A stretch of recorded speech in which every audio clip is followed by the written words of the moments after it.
Bagi orang yang tidak mau bersyukur, maka secara hukum syukur itu wajib bagi kita semua, baik secara kaulun, ucapan, maupun secara fi'lun, perbuatan. Maka kita syukuri dengan ucapan syukur alhamdulillahirabbil alamin.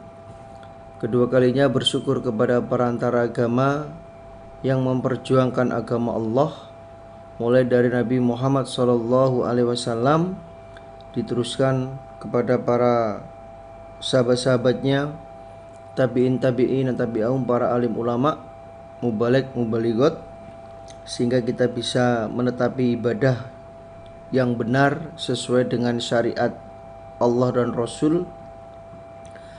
Maka atas perjuangannya disyukuri, alhamdulillah, jazakumullahu khairan, karena tidak dikatakan syukur kepada Allah kalau dia tidak bersyukur kepada sesama manusia.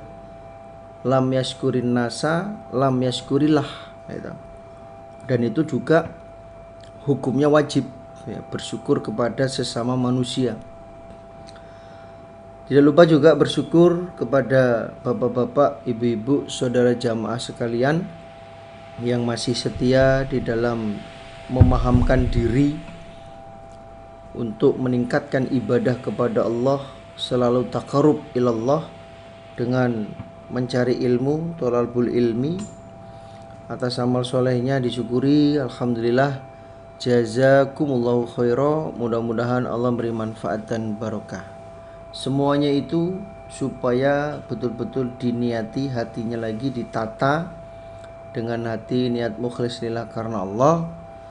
Ketika kita sudah meniatkan diri untuk mencari kepahaman, ikut ngaji untuk diniati agar faham, maka Allah akan memberikan kefahaman, sehingga di dalam menerima ilmu itu gampang paham. Itu kalau betul-betul niatnya niat karena Allah. Awal-awal pengajian Bukhari pun sudah saya ingatkan bahwa kenapa Imam Bukhari membuat bab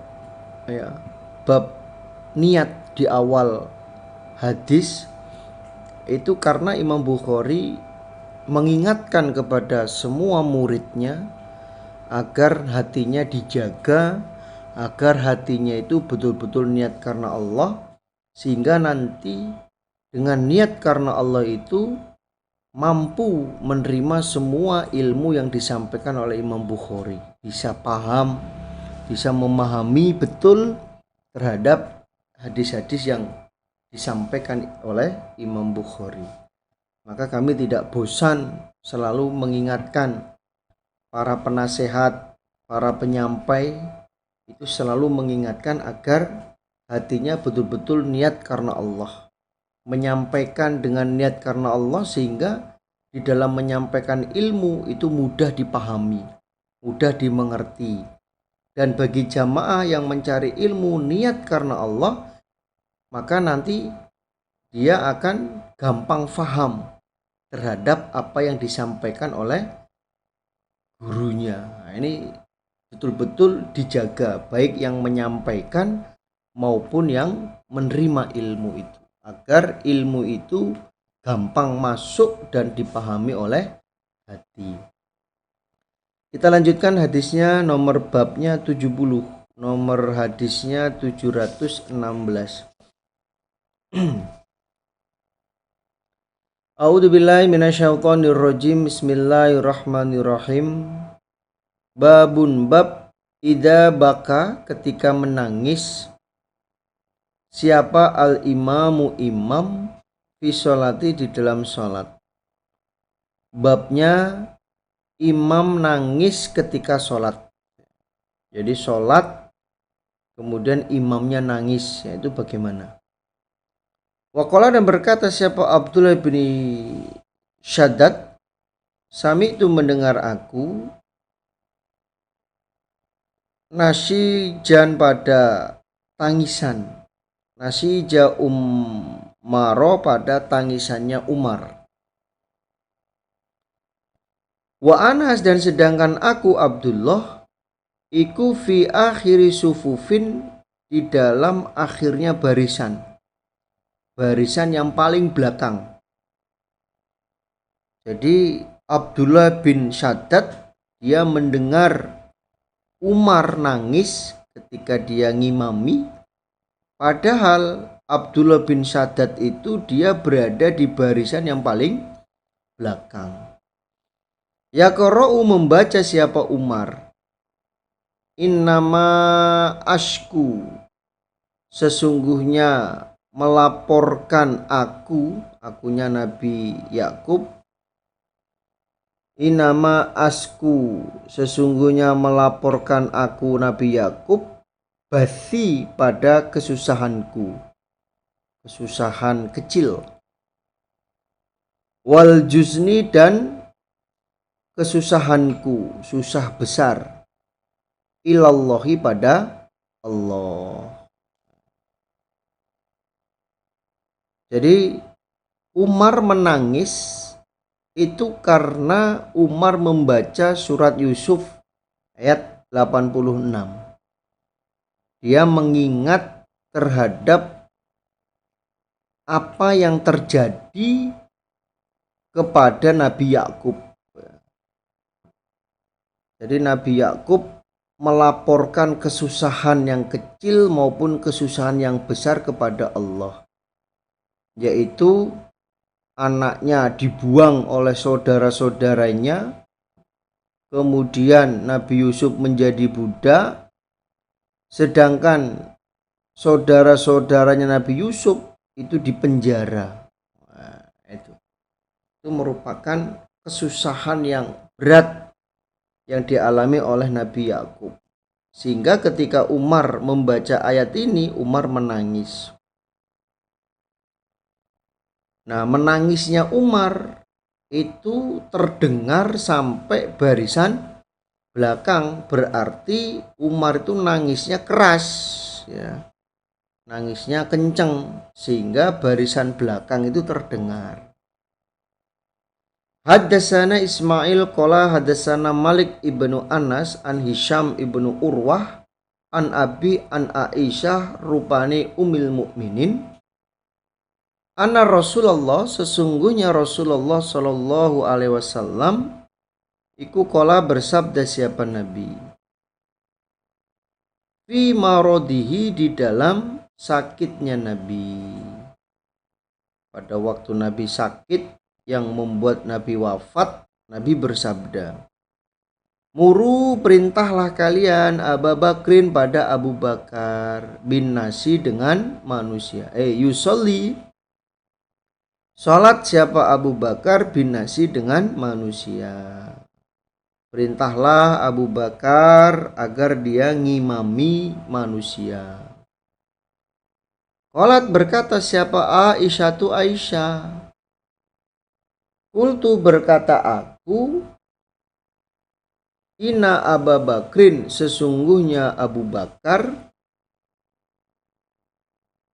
idza qoma, ketika berdiri dia, fi maqamika, di dalam tempat berdiri engkau, lam yusmi, maka tidak memperdengarkan dia an-nasa, pada manusia, minal bukai, karena menangis. Famur, maka perintahlah engkau Nabi Umar, pada Umar, fal yusolli, maka supaya sholat siapa Umar. Aisyah berkata, Nabi, sesungguhnya Abu Bakar ketika dia berdiri di tempat berdiri engkau, tempat pengimaman, dia tidak akan memperdengarkan bacaannya kepada manusia karena menangis. Maka perintahlah engkau kepada Umar untuk ngimami. Faqala, maka bersabda Nabi, muru, perintahlah kalian Abu Bakrin pada Abu Bakar, fal yusolli, maka supaya sholat siapa Abu Bakar, linnasi, untuk manusia. Wis, pokoknya Abu Bakar yang ngimami. Qalat berkata siapa Aisyah li Hafsata pada Hafsah. Kuli berkatalah engkau Hafsah lahu pada Nabi. Amal soleh, kamu ngomong sama Nabi, bantu saya. Inna Abu Bakrin, sesungguhnya Abu Bakar, idza qoma, ketika berdiri dia, fi maqamika, di dalam tempat berdiri engkau,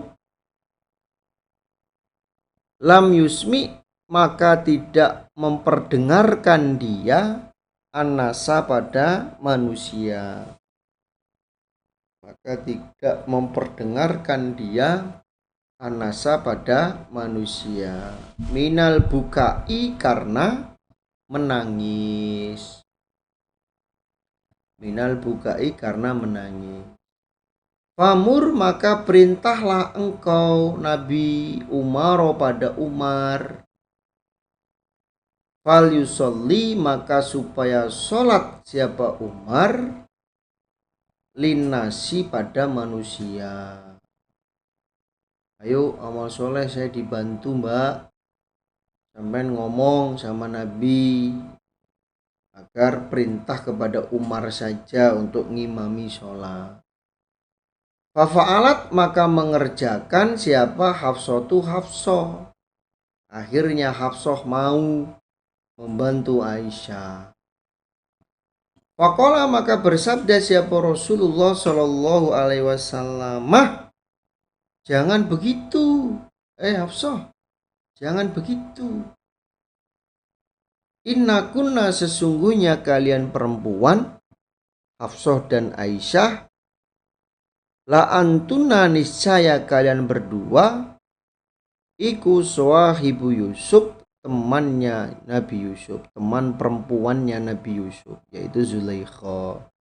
Hafsah, jangan begitu, kamu malah ikut-ikutan bantu Aisyah. Sesungguhnya kalian berdua itu adalah teman perempuannya Nabi Yusuf. Banyak ngeyelnya, banyak ngeyelnya, banyak pasalnya. Muru, perintahlah kalian Abu Bakrin pada Abu Bakar, fal yusolli, maka hendaknya sholat siapa Abu Bakar, linnasi, pada manusia. Wis, pokoknya Abu Bakar saja yang ngimami manusia. Nah ini, jadi Aisyah itu menggebu-gebu agar Nabi perintah kepada Umar, itu tujuannya agar makmum itu tidak kecewa dengan Abu Bakar. Jadi tidak berpikir yang enggak-enggak terhadap Abu Bakar. Nabi masih ada, kok Abu Bakar yang ngimami. Nah, itu gambarannya seperti itu. Jadi Aisyah betul-betul melarang kepada Abu Bakar untuk jadi imam sholat itu karena dia takut kalau umat yang lain tuh kecewa. Dia takut kalau istilahnya sekarang itu ya dibully, ya. Dia takut bapaknya itu dibully oleh makmum, dikatakan yang enggak-enggak.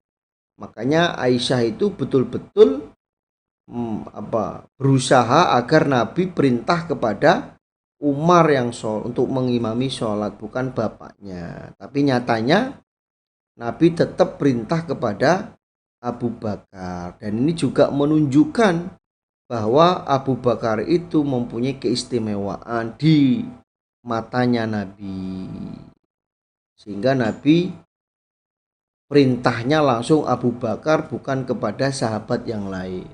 Itu.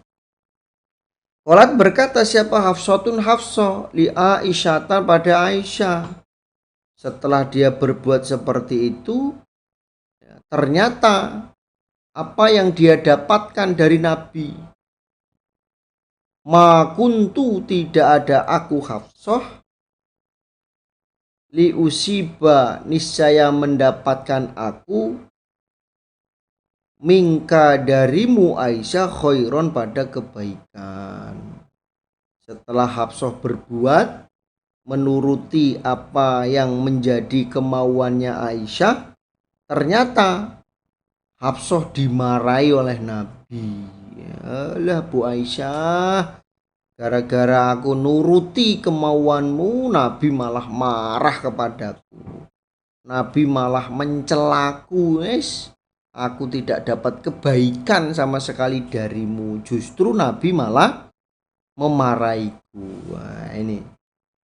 Jadi kalau kita kembalikan ke bab, imam nangis di dalam sholat itu boleh dan itu tidak membatalkan sholat. Tapi ya seperti yang sudah kita sampaikan kemarin, jangan sampai dibuat-buat di dalam menangis ketika sholat. Ya, dibuat-buat, membaca surat yang tidak ada kaitannya ancaman siksa neraka, tidak ada kaitannya kiamat, tidak ada kaitannya dengan hal-hal yang menyakitkan. Lah kok nangis?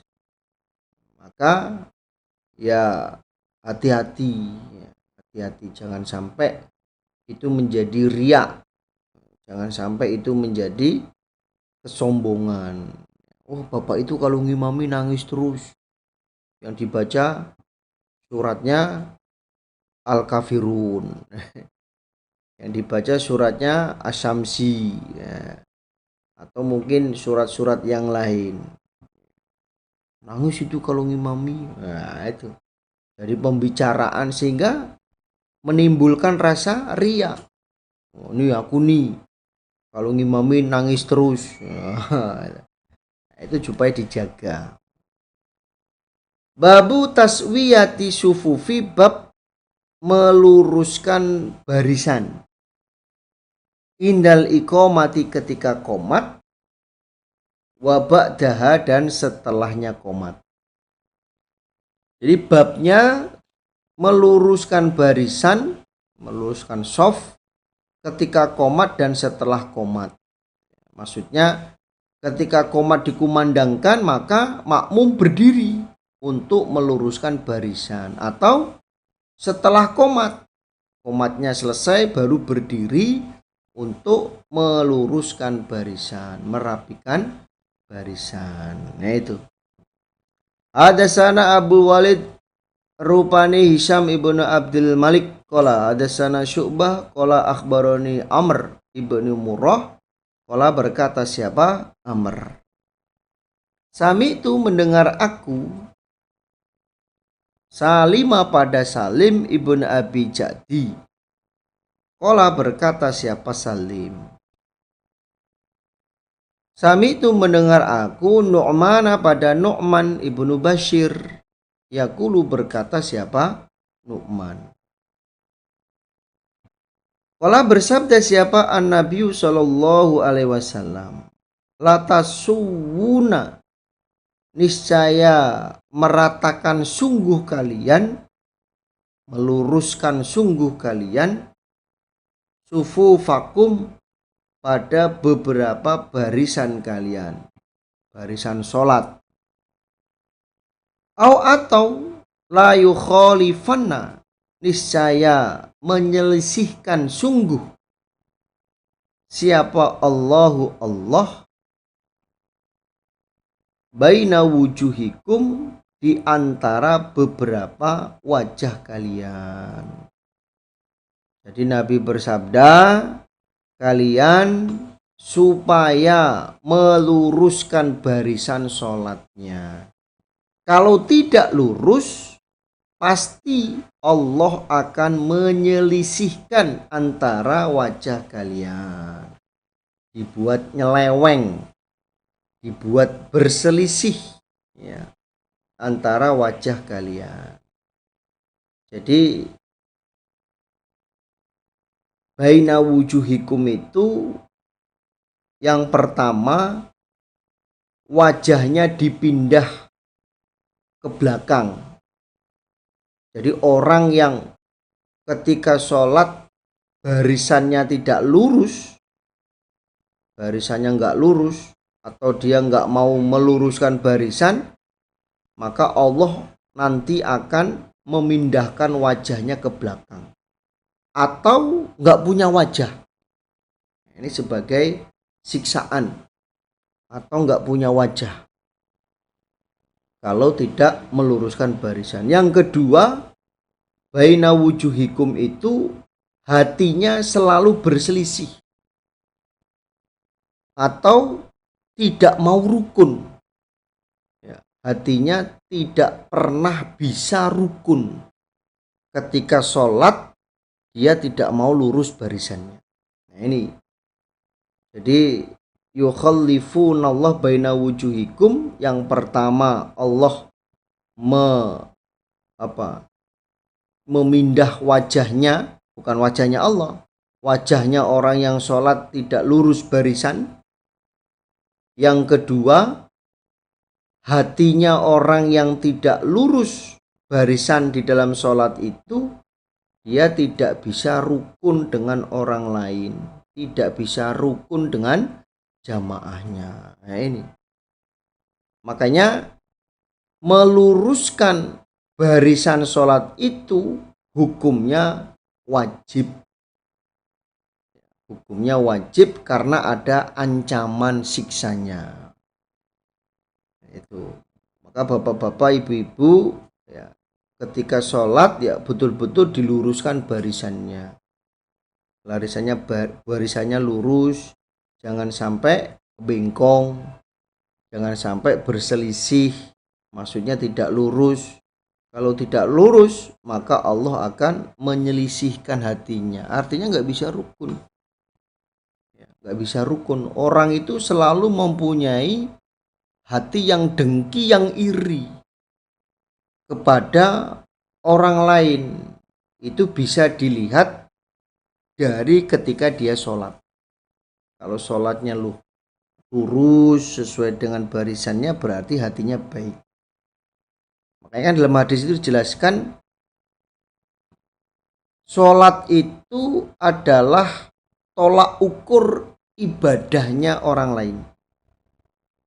Sholat itu adalah tolak ukur ibadahnya orang lain. Dan sholat itu juga membedakan antara orang iman, orang kafir, dan orang munafik. Ya sholat itu. Jadi tolak ukurnya di sholat. Kalau sholatnya baik, berarti dia orang iman. Kalau tidak sholat, ya berarti dia orang kafir, orang kufur. Kalau sukanya nunda-nunda sholat, dia tetap sholat. Tapi sering menunda. Nanti aja lah. Berarti munafik. Itulah yang disebut sholat sebagai tolak ukur ibadah. Dalam hadis dijelaskan, awwalu ma yuhasabu bihi abdu yaumal qiyamah as-sholah. Pertama kali yang dihisab dari hambanya Allah pada hari kiamat itu adalah sholat. Fa'in sholahat sholahalahu syairo amalih, wa in fasadat lahu syairo amalih. Kalau sholatnya baik, maka akan berbaik semua amalannya. Amalannya itu juga akan baik, dihitung baik. Termasuk hatinya juga baik. Kalau sholatnya baik, maka hitungan pahala amalan ibadahnya itu dihitung baik, dan hatinya juga dinilai baik. Tapi kalau dia sholatnya jelek, ya termasuk soft barisannya itu tidak lurus, ya maka fasadat lahu sairu amali, semua amalannya dihitung jelek. Ya. Jadi kalau hatinya itu baik, maka ibadah yang lain juga baik. Ya. Kalau sholatnya itu lurus, barisannya softnya lurus, maka hatinya juga akan baik, tidak akan mempunyai sifat dengki, iri, serai, yaitu itu tidak akan pernah mempunyai sifat itu ketika dia baik di dalam mengerjakan sholatnya, baik di dalam meluruskan barisannya. Dia tidak akan mempunyai penyakit hati.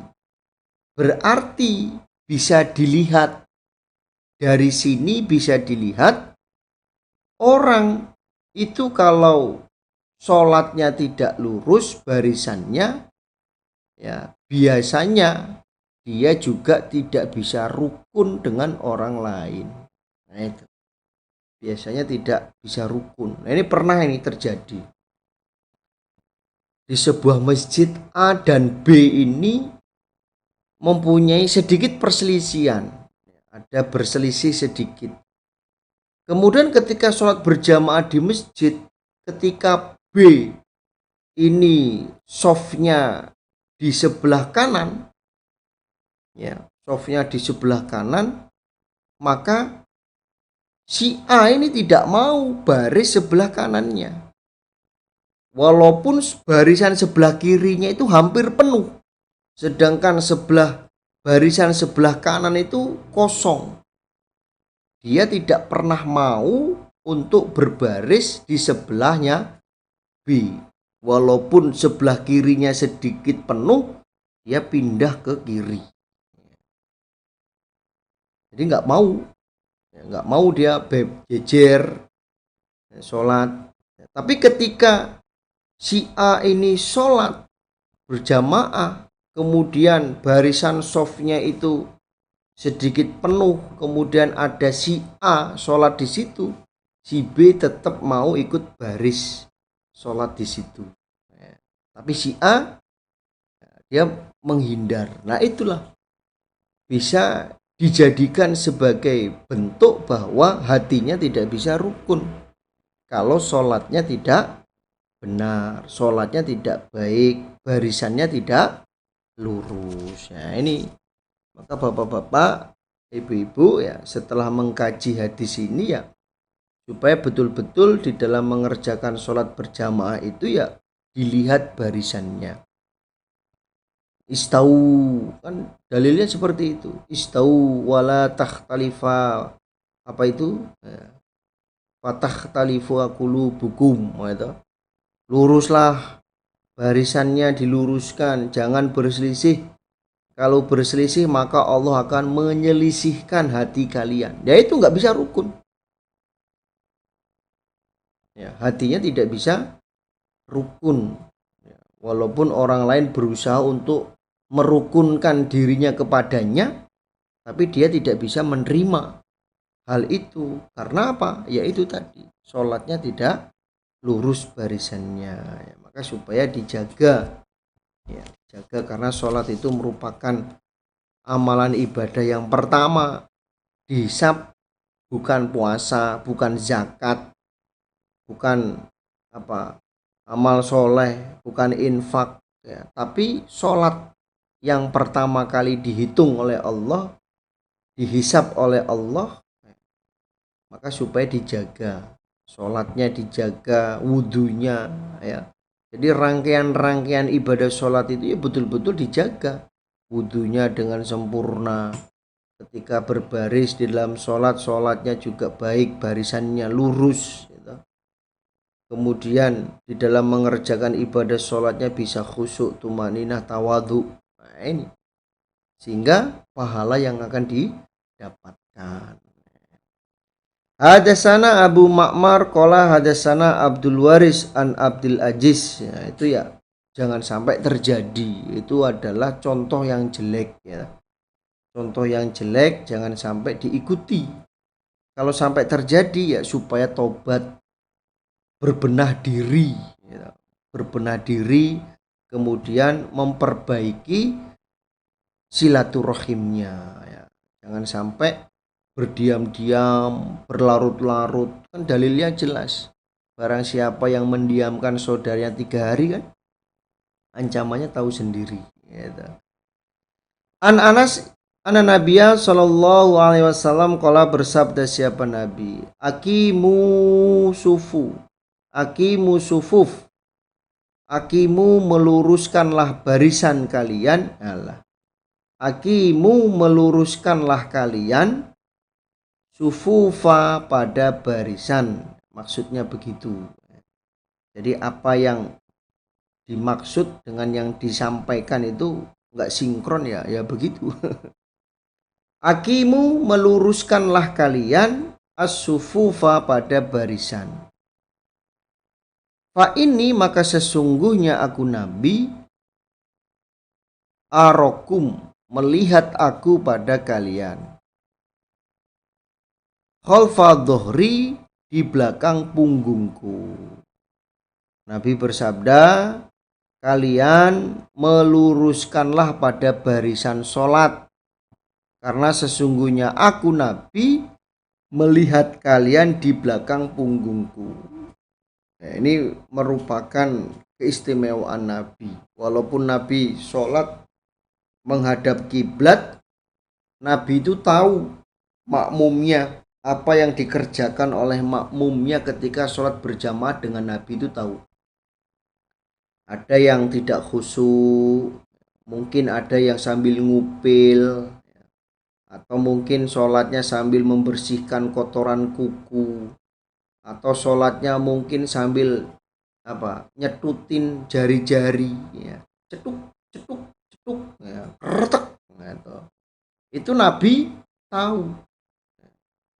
tahu terhadap sahabat-sahabatnya yang sholat tidak khusyuk. Nah, ini hanya Nabi yang mampu, yang diberi keistimewaan oleh Allah seperti itu. Nah ini ya sebagai imam ya jangan disampaikan Aqimu sufuf fa inni ro'i khalfa dhuhri, ya enggak, cukup Aqimu sufuf atau Aqimu sufufakum watarossu atau i'tadilu Aqimu sufufakum sawu sufufakum fa inna taswiyatas soffi min iqamati shalah min tamami shalah istau wala takhtalifu fatakhtalifa qulubukum. Wah, itu. Jadi diingatkan makmumnya agar meratakan dan meluruskan barisannya, sehingga agar tidak terjadi hati yang jelek karena tidak lurus barisannya. Alhamdulillah, jazakumullahu khairan. Mudah-mudahan Allah beri manfaat dan barokah. Jadi pesannya Bapak Ibu, setelah kita mengkaji hadis ini ya, supaya memperbaiki soft barisannya sehingga terhindar dari penyakit hati, iri, dengki, serai kepada sesama orang iman.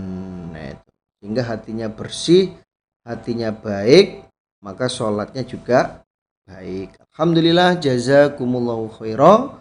Mudah-mudahan Allah beri manfaat dan barokah. Insyaallah itu yang bisa disampaikan dari awal sampai akhir. Apabila ada kata yang kurang pas, saya mohon maaf sebesar-besarnya. Akhir kalam, wassalamualaikum warahmatullahi wabarakatuh.